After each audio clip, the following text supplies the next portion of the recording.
Que a gloriosa paz de nosso Senhor e Salvador Jesus Cristo esteja presente em seu coração, hoje e sempre. Quando o Senhor disse para seus filhos, deixo-vos a minha paz eu vos dou, é porque ele sabia que nós iríamos estar aqui em um mundo onde o que impera, na realidade, é a guerra, é a luta, são as desavenças, é justamente o nosso dia a dia. E para isto, você precisa de paz. Não paz que o mundo oferece, porque o mundo não tem paz. O mundo não conhece a paz. Mas a paz de Deus, que excede todo entendimento, guardará os vossos corações em Cristo Jesus, agora e sempre. Portanto, querido irmão, tenha paz. Estamos vivendo no meio de uma situação, de uma epidemia que vem tomando conta do globo da Terra. E este, na realidade, é o momento que mais nós precisamos nos apegarmos ao Senhor, porque Ele é que pode nos ajudar a atravessar este mar encapelado e chegar do outro lado, porque a paz dele nos guarda, principalmente em momentos terríveis como este que a humanidade está atravessando. Quem tem Jesus Cristo tem tudo, quem não tem Jesus não tem nada.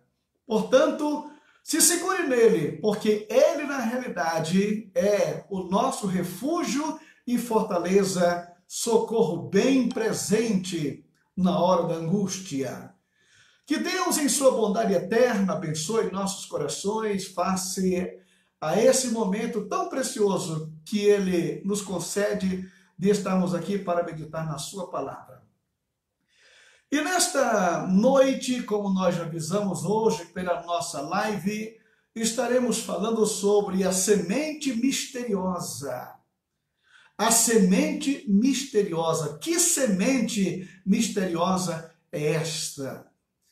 É muito fácil, você só com a leitura da palavra, você vai entender de que semente é que nós estamos tratando aqui neste momento.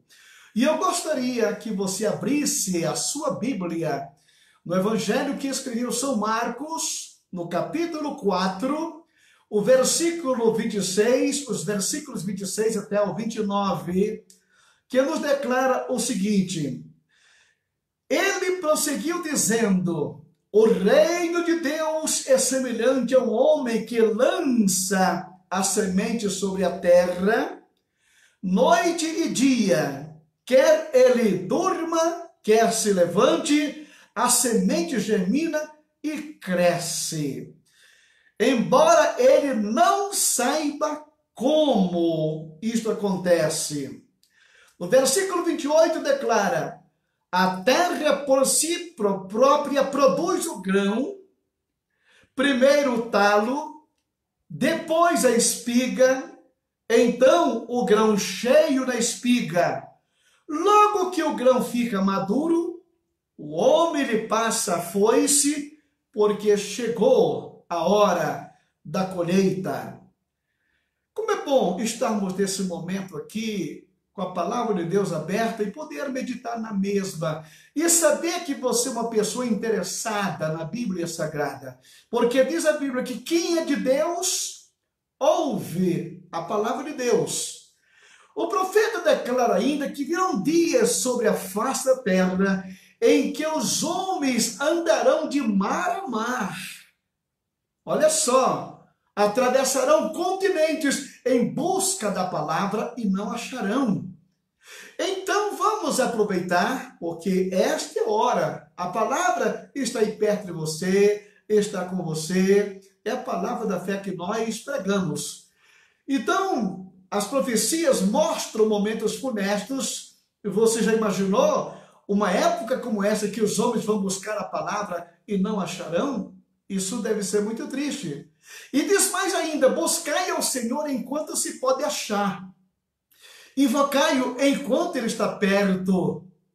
Deixe o ímpio o seu caminho e o homem mau os seus pensamentos e converta-se ao Senhor, porque ele é rico em perdoar. A misericórdia dele é grande. Então nós temos aqui esta parábola, a semente misteriosa. Esta parábola tão pequena, ela foi anotada simplesmente por Marcos. Mateus e Lucas não registraram este fato, não registraram esta parábola. Ela está imprensada entre duas parábolas que os outros evangelistas falaram sobre ela. Ela está sobre,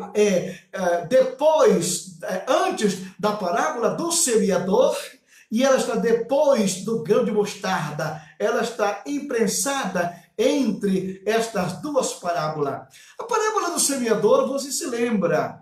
Eis que o semeador saiu a semear, né?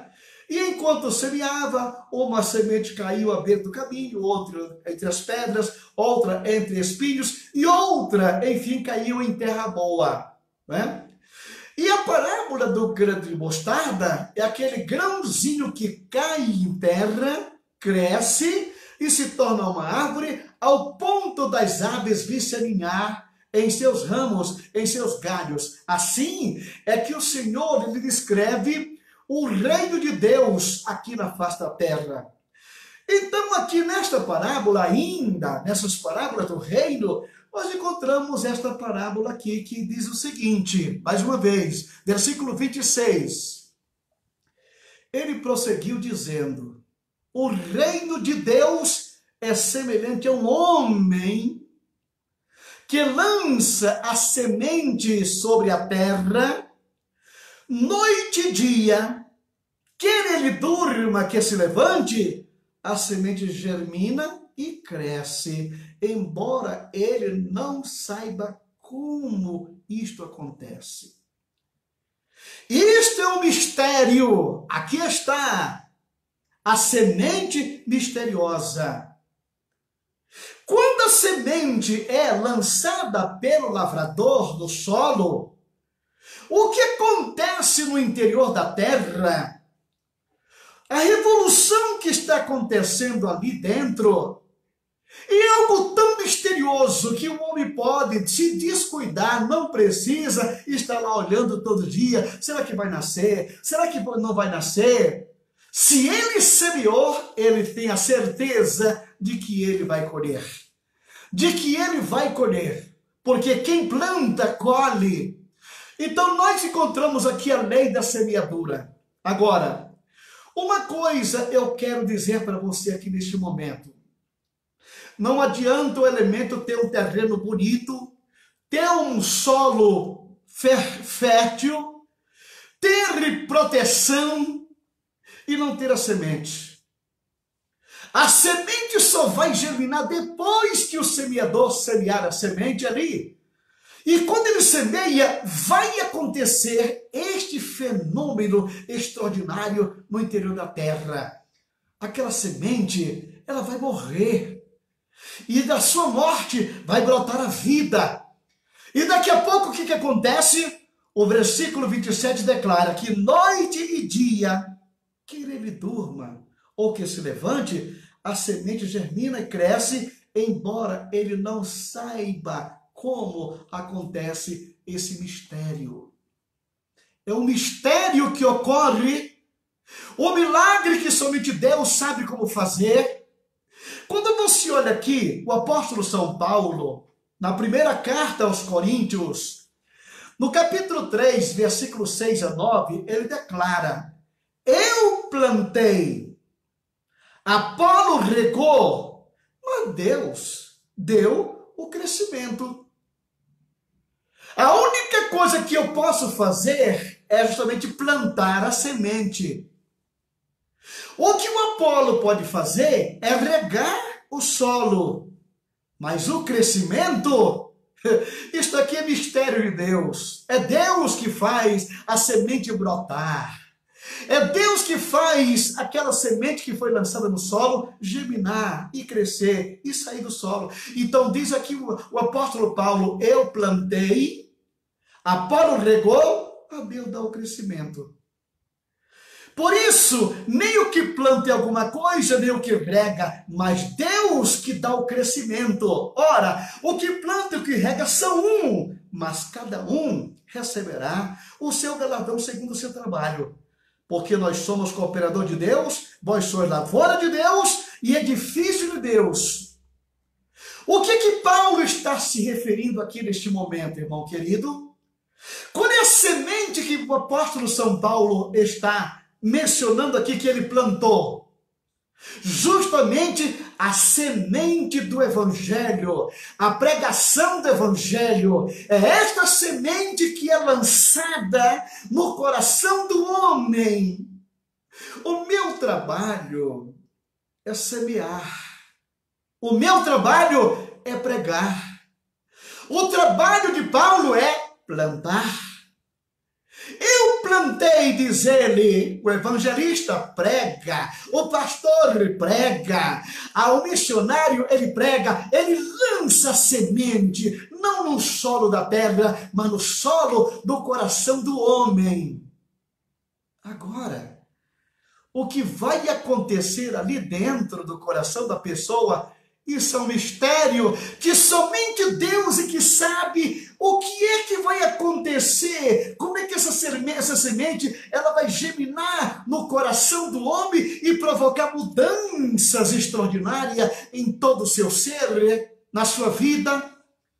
Mudanças grandiosas começam a acontecer quando esta semente ela começa a explodir lá dentro, quando ela começa a querer sair, quando o broto começa a querer surgir. O coração do homem chega a um ponto em que todo o seu ser começa a sentir essa metamorfose, esta mudança, porque o milagre da semente do Evangelho eu plantei.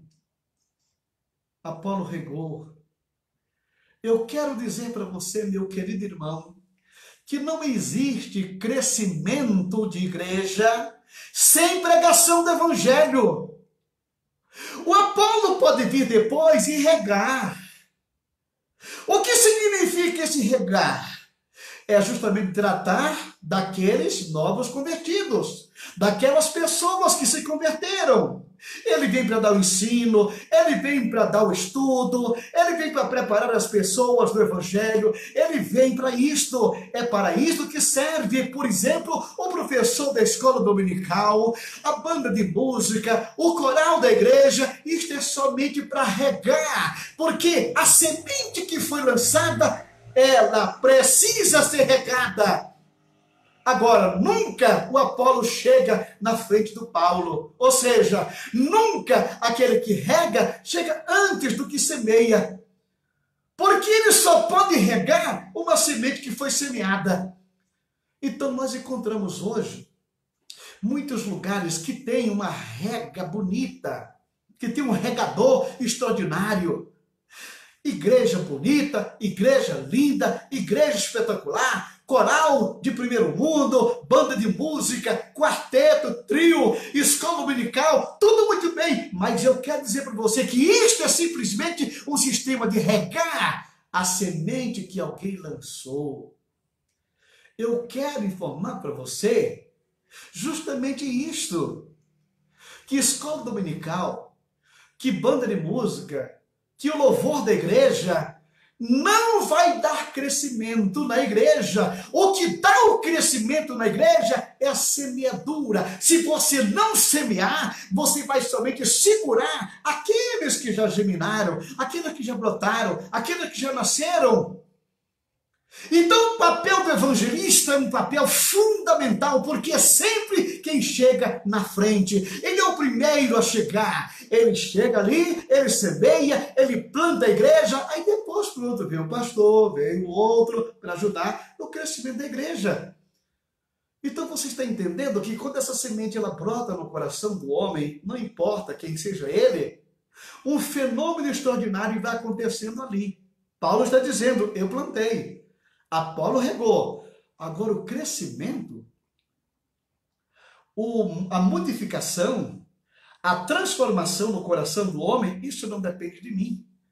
Eu não posso ficar lá no solo depois de ter lançado uma semente e ficar gritando lá, sai semente, nasce logo, brota logo, porque eu quero... Não, isto aí é algo que somente Deus, Ele vai fazer no coração do homem. E à medida que a semente ela vai brotando, você pode ir observando que ela vai rompendo a terra, ela quer um lugar ao sol, e quando as folhas começam a sair, você vê aquele fenômeno, a terra que se abre, a calçada que se quebra, a raiz que vai rompendo tudo, porque a força dessa semente, ela é extraordinária. É um milagre que acontece no fundo da terra. Ora, o que planta e o que rega são um. Mas cada um receberá o seu galardão segundo o seu trabalho. Tá? O trabalho qual? De plantar e regar. Porque o crescimento isso não depende mais de mim. A minha obrigação é pregar o evangelho. Não é converter ninguém. Isto é um papel de Deus, do Espírito Santo, que vai fazer isto. Porque nós somos cooperadores de Deus, nós somos lavoura de Deus e edifício de Deus. Na carta aos Romanos, no capítulo 1, versículo 16, o apóstolo São Paulo nos fala o seguinte: porque eu não me envergonho do evangelho de Cristo, pois é o poder de Deus para a salvação de todo aquele que crê, primeiro do judeu e também do grego. Eu não me envergonho do evangelho, porque quando você está pregando o evangelho, você está cooperando com Deus. Esta missão de pregar, Deus confiou ao homem. Deus confiou aos seus servos. Deus confiou o seu povo justamente, e Paulo chega a dizer: ai de mim se não pregar o evangelho. Ai! Você pode imaginar? Porque sobre mim pesa esta obrigação. Porque somente com a pregação do evangelho é que você vai ver transformações de vidas. Você vai ver pessoas mudar. Você vai ver pessoas ser transformadas pelo poder do evangelho que cai no coração do homem. Se não tem pregação, não tem salvação de alma. E se não tem salvação de alma, não tem crescimento de igreja. Você quer ver uma igreja que cresce? É uma igreja que evangeliza, que prega e que joga a semente. E Deus, com toda certeza, assim como a semente que é jogada no solo não nega o seu fruto, assim também o poder da palavra. Tiago, no capítulo 1, versículo 21, ele declara o seguinte: portanto, despojando-vos de toda a impureza e acúmulo de maldade, acolhei com mansidão a palavra em vós implantada, a qual é poderosa para salvar a vossa alma. A palavra de Deus implantada, ela é poderosa para transformar, para tirar o pecado, para mudar a sua vida, para tornar você santo. Este é o poder desta semente maravilhosa, dessa semente misteriosa, que quando cai no coração do homem, provoca na realidade isto que você está vendo, né? Então, diz aqui Timóteo, né? Na sua vinda, conjuro-te, pois, ainda, 2 Timóteo, no capítulo 4, versículos 1 e 2, o apóstolo São Paulo, ele faz um apelo aqui extraordinário. Porque Paulo conhece este fenômeno que acontece no interior da terra e no coração do homem. Na segunda carta, no capítulo 4, versículos 1 e 2, ele declara o seguinte: conjuro-te, pois, diante de Deus e do Senhor Jesus Cristo, que há de julgar vivos e mortos na sua vinda e nos seus reinos, que prega a palavra. Prega a palavra. Istes, a tempo e fora de tempo, redarguas, repreendas, exortes com toda longanimidade e doutrina. Prega a palavra. Porque à medida que você prega a palavra, que você testifica para um parente, para um amigo, não se preocupe, se você lançou a semente com amor, ela mais cedo ou mais tarde ela vai brotar, ela vai surgir, ela vai germinar, ela vai causar um reboliço no coração do homem, e aquela velha criatura vai se transformar numa nova criatura, justamente porque o poder da palavra, a palavra de Deus, como diz Hebreus, ela é viva e eficaz. Ela é viva e produz o efeito desejado. Não existe nada nesse universo mais poderoso do que a palavra de Deus. Pela fé, nós cremos que o mundo foi criado pelo poder da palavra. Você pode imaginar? Irmãos, ainda prosseguindo aqui, Marcos, no capítulo 16, versículo 15. Nós vamos ver o como Jesus Cristo ele veio justamente para fazer esta obra. Ele foi o primeiro semeador, ele foi o primeiro evangelista, ele foi o primeiro missionário, ele foi o primeiro justamente a lançar a semente no coração das pessoas ali na região da Galileia. E 16:15 ele declara agora, disse-lhes, ide por todo o mundo e pregai o evangelho a toda criatura. Deus não faz acepção de pessoas. Ele manda você pregar. Não importa para quem, não importa quem seja, não. Às vezes, nós encontramos pessoas que são tão más, são tão cruéis neste mundo, que nós gostaríamos que ela morresse e fosse para o inferno, né? É justamente o que aconteceu com Jonas. Jonas, ele quando viu a crueldade dos ninivitas, aquelas pessoas que tinham uma crueldade tão grande no coração, a tortura que eles causavam aos povos que eles conquistavam, e quando Deus mandou Jonas pregar em Nínive, ele fugiu. Não fugiu por outra coisa, porque ele sabia que Deus era longânimo e ia converter aquele povo. E Jonas não queria ver a conversão deles. Mas o amor de Deus foi lá e trouxe Jonas de volta e deu-lhe a chance de ir e pregar aos ninivitas a palavra de Deus.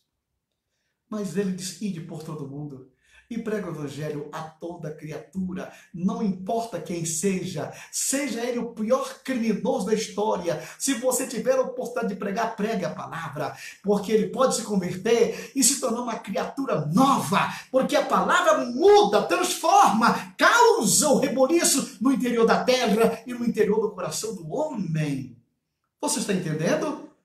Ide por todo mundo, isso foi o que Jesus Cristo falou nos últimos momentos de vida aqui na face da terra. Agora, se você quer crescimento de igreja, não existe crescimento sem pregação do evangelho. Existem tantos cursos por aí de crescimento de igreja, mas irmão querido, eu dou esse curso em uma palavra, prega a palavra, pronto, aí você vai ver a igreja crescer. Então não existe crescimento de igreja sem uma evangelização sistemática. E aqui nos últimos 2 versículos dessa pequena parábola, versículo 28, declara o seguinte, a terra por si só produz o grão. Olha só, a terra por si própria produz o grão. Você sabe de onde vem essa palavra, a terra por si própria produz o grão? Ela vem de uma palavra automasis, de onde vem a palavra automático do nosso vocábulo, que vem do grego. Tá? Então, a terra, ela automaticamente, ela produz o grão. Automaticamente, não é preciso ninguém mandar, não é preciso ninguém estar dizendo assim, abre a porta, não. Ela automaticamente produz o grão. A terra produz. Isso é uma coisa automática. Você não precisa fazer oração, Senhor, manda crescer, faz isso. Não, ela automaticamente, sem ninguém dar uma ordem, mas a lei estabelecida pelo Criador, ela proporciona esse sistema automático, pois é justamente isto que acontece no coração do homem, quando a semente cai lá dentro, automaticamente ela vai produzir, ela vai fazer crescer, ela vai se desenvolver, o grão vai brotar automaticamente. E diz aqui, primeiramente, o talo. Aquele talo. depois a espiga, e então o grão cheio na espiga. Isto aqui é um processo. Primeiramente o talo, depois a espiga e depois o grão fica cheio. E diz o versículo 29, logo que o grão fica maduro, o homem lhe passa a foice, porque chegou a colheita. O momento da colheita está se aproximando, meu querido irmão. O momento em que o dono da plantação, o dono da seara, ele está retornando, porque é ele que vai fazer esta colheita. E quando ele vier que lançar a foice, neste momento, aquilo que é bom, ele vai recolher no seu celeiro. Como você viu na parábola do semeador, né? Que ali cresceu o joio, que foi lançado fora, mas o trigo foi recolhido no celeiro. Você está entendendo? Jesus está voltando. Ele é o dono desta plantação. Esta seara é dele. Paulo disse, nós somos apenas cooperadores. Eu plantei, Apolo regou, mas é ele que é o dono. É ele que dá o crescimento. E é ele que vai fazer a colheita. É ele que vai lançar a foice na terra e recolher tudo para o seu celeiro. João, no capítulo 4, e o versículo 35, um brado de alerta para mim, para você, declara o seguinte: não dizeis vós que ainda há 4 meses até que venha a ceifa? 4 meses até que venha a ceifa? Eis que vos digo, levantai os vossos olhos e vede as terras que já estão brancas para a ceifa. Olha para a terra, olha para o mundo, olha para o que você está vendo. Esse território que é o mundo, que está aí. Apesar do mundo tenebroso, apesar deste mundo violento, apesar deste mundo cruel em que nós vivemos, mas é justamente no meio deste mundo que o Senhor plantou a sua vinha, que ele plantou a sua seara, que ele plantou o seu milho, que ele plantou o seu trigo. E quando você vê que a seara está branca, é justamente quando você olha para uma plantação de milho ou de trigo que você observa, você sabe que a espiga do milho, ela tem uma porção de pelos, né? Aqueles pelos que estão ali, se você puder contar quantos pelos tem ali numa espiga, é a quantidade de grãos de milho que tem lá dentro. Porque aqueles pelos que estão ali no milho, ou no trigo, é justamente eles que vão regar a semente que está lá dentro da espiga. A semente está protegida, a semente está guardada, e aquilo são os condutos que recebe aqui fora e abastece o milho que está ali dentro. Então, quando o milharal está pronto, que você olha para aquela plantação, você observa aqueles cabelos da espiga do milho estão brancos, aquilo indicando que o momento da ceifa está chegado, é a hora. Então, dizendo aqui, não dizeis que ainda há 4 meses até que venha a ceifa? Eis que eu vos digo, levantai os vossos olhos e vede as terras que já estão brancas para a ceifa. O ceifeiro está chegando. O dono da ceifa vem aí com seus anjos para fazer a grande colheita que pode acontecer a qualquer momento, a qualquer hora, a qualquer instante, e pode ser agora, pode ser hoje ainda. É aquele que disse que vem virá e não tardará. Jesus está voltando e ele vem para fazer esta colheita. O campo está branco para a ceifa e ele vai colher aquilo que lhe pertence, aquilo que lhe é devido. Portanto, irmão querido, compete a mim e a você. Como ele está dizendo aqui, olha para o campo. Os sinais estão aí. A humanidade está desse jeito. A agitação do mar está grande. O mar está encapelado das nações. Isso tudo indica que o campo está branco para a ceifa. Que o Senhor te encontre firme, fiel, como lavoura de Deus para ser colhido no momento preciso. Amém? Amado Pai Celestial, obrigado por este momento aqui na tua presença, pelos teus filhos que estão aqui conosco nesta hora, Senhor. Firma-nos cada vez mais diante de ti. Não nos deixes cochilar, não nos deixe dormir, mas ensina-nos a conhecer que o Senhor está trabalhando, Senhor, que o Senhor está fazendo a tua obra prosperar. Os teus evangelistas, os teus mensageiros, que estão dia e noite empregando a tua palavra, que esta semente, caindo nos corações, ela possa produzir o efeito desejado e haja transformação de vidas, de corações, de pessoas que sejam mudadas uma nova pessoa. Fortalece a fé dos meus irmãos que estão pregando a palavra.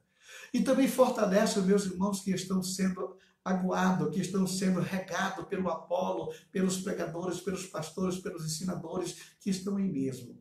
Mas ao mesmo tempo nos ensina a fazer alguma coisa, porque o Senhor vai pedir conta de nós. E nós não queremos ser pegos com mãos vazias, mas saber realmente que temos que fazer alguma coisa. Abençoa este meu irmão, a sua casa, a sua família, fortalece a fé e a confiança, que possamos olhar para o campo e saber que já está próximo à ceifa, que o Senhor está voltando com poder e glória. Abençoa nossos filhos, Pai. Fortalece cada um, os netos, meu Senhor Jesus querido, que são essas gerações futuras, que vão encontrar um mundo aí, não sabemos como, Senhor, mas que eles sejam desde já preparados, alertados para entender que o Senhor é o nosso refúgio, é a fortaleza, é o socorro bem presente na angústia, Pai.